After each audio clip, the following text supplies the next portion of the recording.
And now they wonder what's gonna happen next. I bought a 40 for the ride, I'm swerving lanes when I'm drunk as shit. I hit them up when I'm drinking so we can talk about it. I tell them how I feel and they forget about me. Like they know how it feels to be forgot about, forget about my past. It's me, SimbaTv. Bang! What is good, YouTube fam? It's your boy Simba coming back here again with another reaction video for you guys today. For today's reaction video, we got Mr. Ballen, the scariest surgeon on earth. Let's jump up in it. In 2019, a family of 4 moved into a new house in a quiet suburb in Hawaii. They loved it until they discovered the dark secret their house held. This story is easily one of the spookiest true stories I have ever come across. But before we get into today's story, you know it's gonna be good. Strange, dark, and mysterious delivered in story format, then you've come to the right place because that's all we do, and we upload once a week. So if that's of interest to you, when the like button calls your restaurant to place a very long and complicated order for delivery, let them finish in their entirety before telling them they are outside of your delivery range. Also, please subscribe to our channel and turn on all notifications so you don't miss any of our weekly uploads. Okay, let's get into today's story.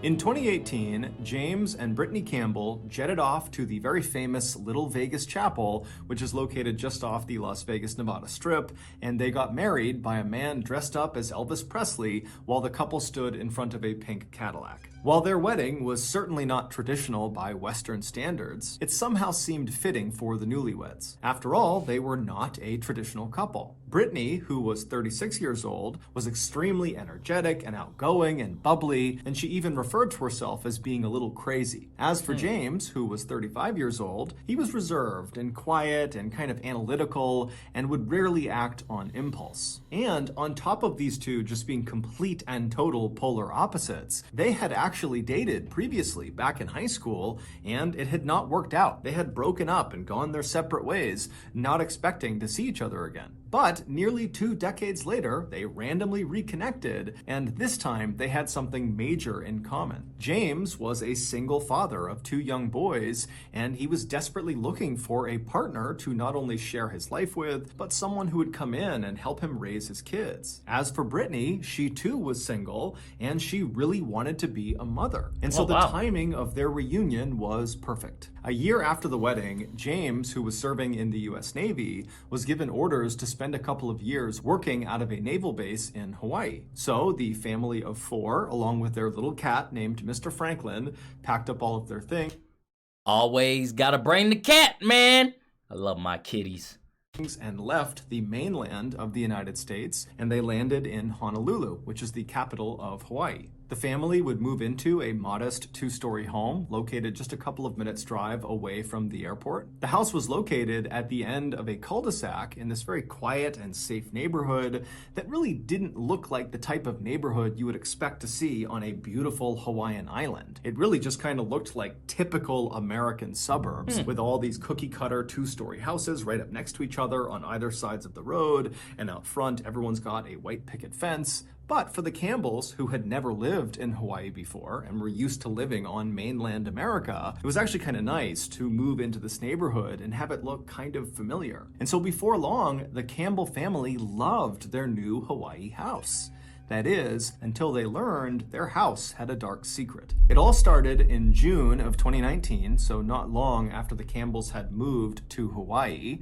Brittany, she had to go into the garage to get something. Now, their garage was attached on the left side of their house if you were looking at their house from the street, and there was a door on the first floor of the house that led into the garage. And so Brittany, she walked across the first floor, she opened that door in the house, she went into the garage, she flipped on the light switch, and what she saw all over the garage made no sense to her. They still had a bunch of moving boxes that they had not unpacked since they'd only been in Hawaii for a matter of weeks. And so all these unopened boxes, they had just kind of stacked up inside of the garage. But when Brittany had turned the lights on and looked into the garage, she saw nearly all of those boxes had been toppled over and lots of the contents inside of of these boxes had spilled out onto the ground, but even more bizarrely, it looked like it wasn't totally haphazard. It looked like someone had intentionally kind of sifted through the boxes and taken out random objects and put them into strange piles that didn't make any sense. The objects were not alike. Or they had taken the objects and kind of stood them up in these strange arrangements, almost like they were being laid out for a garage sale. And so Brittany immediately just turns around and she leaves the garage. She goes to the other side of the house and she gets her husband.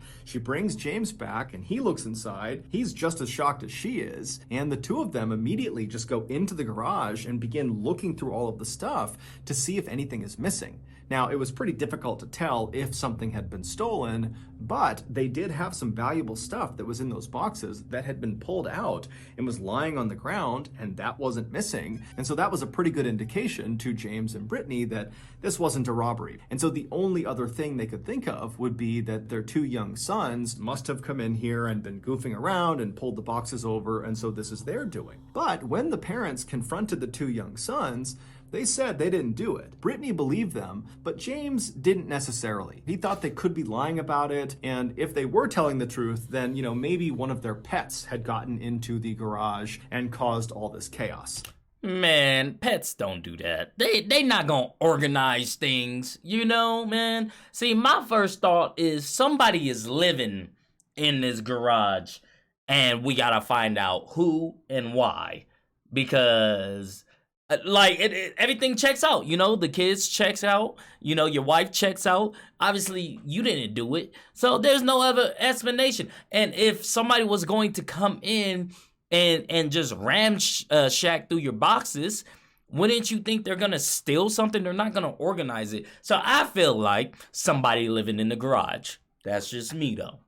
They had purchased a dog when they got to Hawaii, so they had a cat and a dog. And so James was just being very dismissive of this whole garage incident and not taking seriously the fact that Brittany was really spooked by this. But regardless of how the family members felt about the garage incident, they all just kind of moved on because there really wasn't anything to do except pick the garage up and continue on. About a week after the garage incident, Brittany was home alone one morning getting ready. She was sitting in the master bedroom in front of her mirror and she was applying eyeliner and she had a YouTube video playing some makeup tutorials. And as she's applying the makeup, she suddenly hears the front door downstairs slam shut. She almost pokes her eye out with her eyeliner. She's so startled by the sound of it. And she immediately pauses her YouTube video and she calls out for James and her sons, believing they must be home and somebody slammed the door. But when she calls out, she gets no response. Now, immediately, Brittany is going through all of these different rationalizations like, okay, maybe James and the boys opened the door, they got something or put something in the house,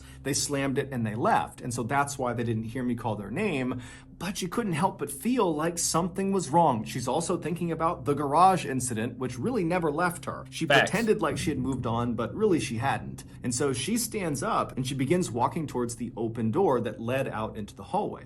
And then from the master bedroom, if you were looking out into the second floor hallway, it basically went straight across to another door. That was her son's bedroom. And in between these two doors, basically halfway down the second floor hallway, to the left was a flight of stairs that went straight down to the first floor. And when you reached the bottom of those steps, right in front of you would be the front door, the door that had slammed. And so Brittany reaches the threshold of the master bedroom. She's looking out into the second floor hallway. She doesn't see anyone. And so she yells out again for James and for her sons, but again, there's silence. And so she takes a deep breath and she begins walking down the second floor hallway and she makes it halfway. She turns left and she gets onto the stairs. And as she's walking down these steps, the house is eerily quiet and she's got this growing sense of dread inside of her and she's kind of quietly calling out for James and her sons, but it's totally quiet. And she gets to the foot of the stairs. She kind of scans around her. She doesn't see anyone. And then she walks to the front door. She flings it open, expecting, hoping to see James's car in the driveway or just see some indication that her husband or her sons had been there or were there. But when she opened that door, James's car was not there. There was no sign of anybody in the area. It was just her. And so with her heart racing, she shut the door, she locked it, and then she walked all around the first floor, checking every window, checking every door, making sure everything was locked. She went upstairs, she did the same thing, checking every room, every closet. There was no one in the house with her. She was sure of it. And so she went back to her room thinking to herself, what do I make of that? How do I reconcile the fact that I clearly heard the front door slam, but no one's here? And so Brittany would eventually leave the house and go about her day. Good. I was gonna say, leave that house, bro. You feel me? Don't stay there. Do not stay there. You leave that house. Especially like, you know, you're a young woman, you know, you don't know what's going on. You're in a new state. You feel me? Like, leave that house, bro. You know, that's the safest bet. Leave the house and then tell, you know, your husband and everybody when you come back. You still have that gut feeling, like, because that's really creepy. That's terrifying. And then that evening, she would come back home and her husband and her sons would be there. And at some point, she would bring up the slamming door to her husband to get a sense of, you know, could that have been him? And he would tell her that no, he had not come by the house that day, so that could not have been him. But he assured his wife, don't worry, you probably just unlocked the door and a draft came through and slammed the door. You got nothing to worry about. But Brittany would tell her husband that that was just not possible. That Facts. she always shut the door. She always shut and locked the door. So the idea that she had forgotten to lock it and had left it partially ajar enough to the point that a draft could slam it the way it did, it just didn't make any sense. But just like the garage incident, James was very dismissive and just told his wife, you're being super paranoid. You have nothing to worry about. It's just... Listen, fellas, if you got a wife, significant other, girlfriend, whatever, man, and they come to you and they are upset, they are, you know, scared, and they confide in you, do not be dismissive, man. Do not be dismissive, okay? Because what they see, you know, isn't what you see. Like, it can really terrify them. You know, and that's for anybody, bro. Like, you never know how people react to certain things. So you have to be sympathetic. You have to be kind. Don't dismiss it, man. Do not do that. That's the worst thing you can do. Just a door, don't worry about it. But this really upset Brittany and she got mad at James, and before long the two were just totally fighting about it, and by the time they actually laid their heads down on their pillows that night, they weren't even speaking. And so the couple that night, they fall asleep angrily, and then in the middle of the night, Brittany wakes up suddenly. She doesn't know why she's woken up, but she's kind of looking around the room. It's totally silent, and she's trying to get her bearings. And as she's sitting there, she hears downstairs, not a slamming door, but the sound of a door opening and then shutting. Immediately, she is on heightened alert. And instead of doing anything, she just kind of leans forward and listens really intently to make sure she really heard what she thought she just heard. And as she's sitting there listening, she can hear again another door downstairs, a different door, opening and then shutting. And at this point, she begins to panic. She reaches over, she shakes James awake, and she tells him, I can hear someone opening and shutting doors downstairs. Now, James was not remotely thrilled to be having this conversation. He was still mad at his wife for being so paranoid about the door earlier, and so to be woken up in the middle of the night to his wife freaking out about more doors being open and shut, he was just really upset. And so he sits up, he's totally annoyed, and he's not ready to really take seriously anything Brittany is saying. And Brittany's picking up on this. And so finally, she just says, James, did you lock the front door before you went to bed? And so James is like, yes, I locked the front door. I'm telling you, you're hearing things. There's nothing going on in this house. But Brittany was not convinced. And she says, you know what? You can think nothing's going on, but I'm going downstairs to make sure no one is in this house. And so Brittany would get out of her bed. She'd walk go over ahead, to the Mama open Bear. door that led into the second floor hallway. And as soon as she looked out, she didn't see anything. She didn't hear anything. And so very slowly, she began walking down the second floor hallway until she reached the top of the stairs. And at that point, she turned and looked downstairs into the pitch black first floor. She was terrified, but she knew she had to go down there to make sure her family was safe. And so down the stairs she went, and when she got to the bottom of the stairs, she saw right away the front door was unlocked. Brittany's thinking, you know, why would my husband tell me he locked the door if it's not locked? And so then Brittany's thinking, okay, my sons must have gotten out of bed and they must have unlocked the door. That's what I'm hearing. I'm hearing these doors opening and shutting because my sons are down here somewhere and they're the ones causing all this noise. And so Brittany kind of felt relieved for a second because this seemed like what must be going on. Could but be logical. After locking the front door and then searching the whole first floor. She didn't find her sons. And then when she went upstairs again and went into her boys' room, she found both of them were fast asleep in their beds. And when she shook them awake, they showed no sign of having been awake recently. They were totally groggy and could not have been running around the house just minutes earlier. And so now Brittany is terrified. She tucks her boys back in and she tells them, everything is fine. But then she hustles back over to the master bedroom with her husband and she tells James, the front door was unlocked and our sons were fast asleep. It couldn't have been them. But James continues to be very dismissive, telling his wife, you are totally overreacting, you're being paranoid, you're just hearing the sound of those doors because you're scared. There isn't any doors slamming in the house. And as he's saying this, their back sliding door downstairs that led to their backyard suddenly slammed open and then slammed shut. And as soon as this happened, James, who had been so dismissive and totally skeptical, he instantly changed. And he looked at his wife and he said, you stay right here. And he jumped out of his bed and he ran out of the bedroom. A few minutes later, he would come back into the master bedroom and he would tell his wife that, yeah, the back door, it was unlocked, but it was shut. I'm sure you just forgot to lock it. And the same draft that is opening and shutting doors, probably opened and shut the back door too. So we got nothing to worry about. The house is locked right now. Let's just get in bed and go to sleep. Nah, bro, get me out of this haunted ass house. Somebody is stalking us, man. Somebody in here, someone living in the garage. You hearing doors, you finding your boxes open and things on the floor. Nah, bro, I'm not crazy. You crazy. Like you man, I'm getting irritated for her, bro. What? And at this, Brittany is incredulous. And she says to her husband, you gotta be kidding me. There is something weird happening in our house. Doors are opening and shutting. We had that thing with the garage. You can't act like nothing is happening. Man. And this, in turn, turned into a big fight. And so before long, the parents weren't even talking about who opened and shut the doors downstairs. They were just fighting with each other. And then eventually, they were just so tired that they gave up and they both went to sleep. For the next few weeks, nothing happened inside of the house. Brittany, though, continued to obsess over who or what had been causing those doors to open. As you and shut. should. And then also, what happened in the garage? What caused all that stuff to fall out and wind up in these strange arrangements? Meanwhile, James continued to be unbelievably dismissive and did not want to talk about the potential for something strange happening in their house. But something strange would happen to just James without Brittany around, and that would be the first time that he would get really spooked.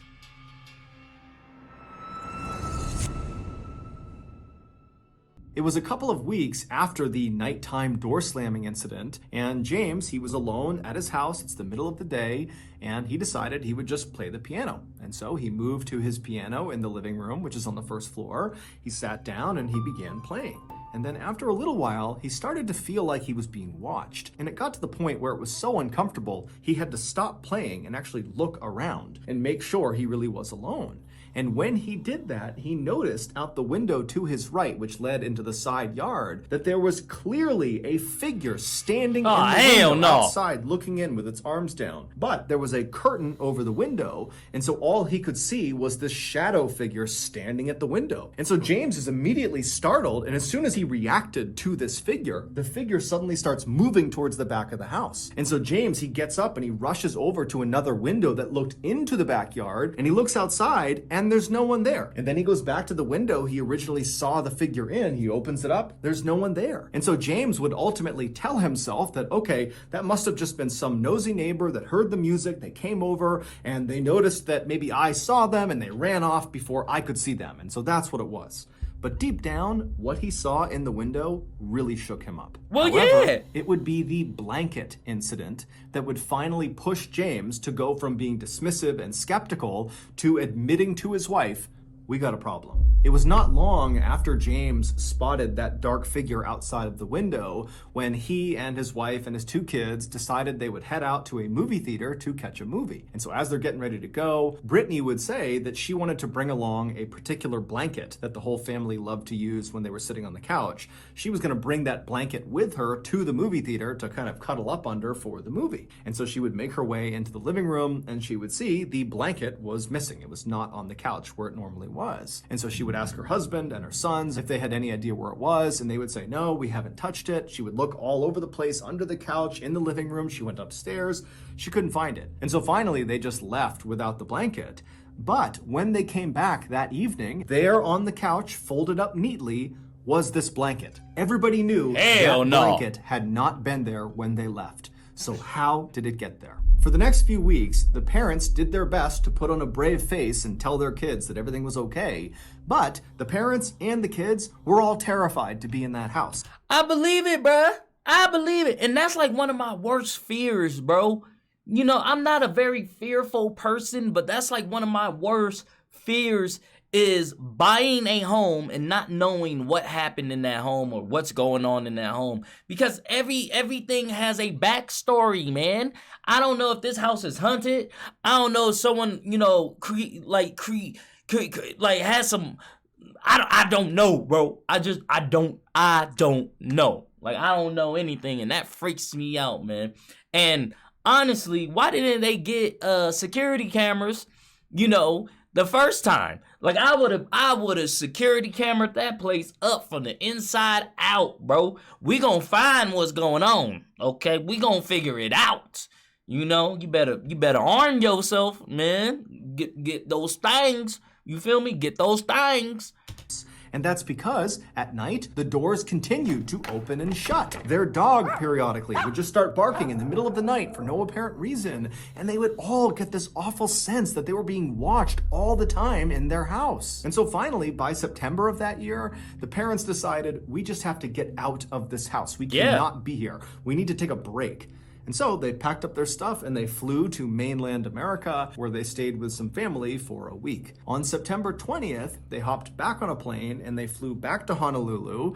And as they're driving from the airport to their house, Brittany and James were just kind of secretly hoping that, you know, whatever weirdness was happening in their house would just magically stop once they returned. But as soon as James turned onto their street and they could see their house, they knew that was not going to be the case. Because as they began driving up their road, they could see James's very nice road bike was laying on their driveway. And so Brittany, she turned to her husband, and even though she knew the answer, she said, James, were you riding your bike before we left? And James, who doesn't even look at his wife, just shakes his head. No, he wasn't. And so James drives all the way down the road. He turns into their driveway, which is lined up right with the front of the garage door. And after James parks the car, he hits the garage door opener button. And so as James is sitting in the driver's seat, Brittany's right next to him, the kids are in back. They're watching as this door is raising right in front of them. And as soon as they can see into the garage, they see everything in their garage has just been completely trashed. Things are not just dumped out,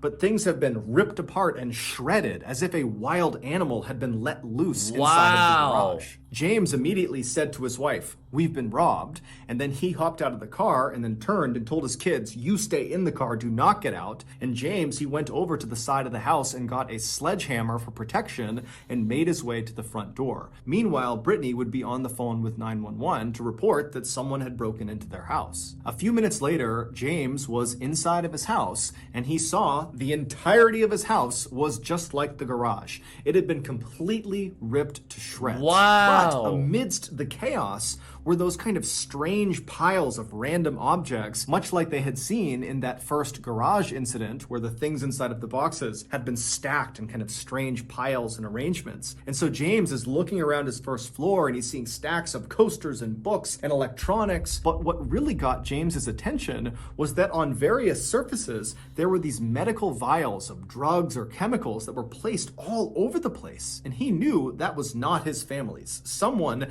had brought those vials into this house. James would make his way up the stairs to the second floor landing, and right away he could tell, the upstairs had all the hallmarks of being destroyed as much as the first floor.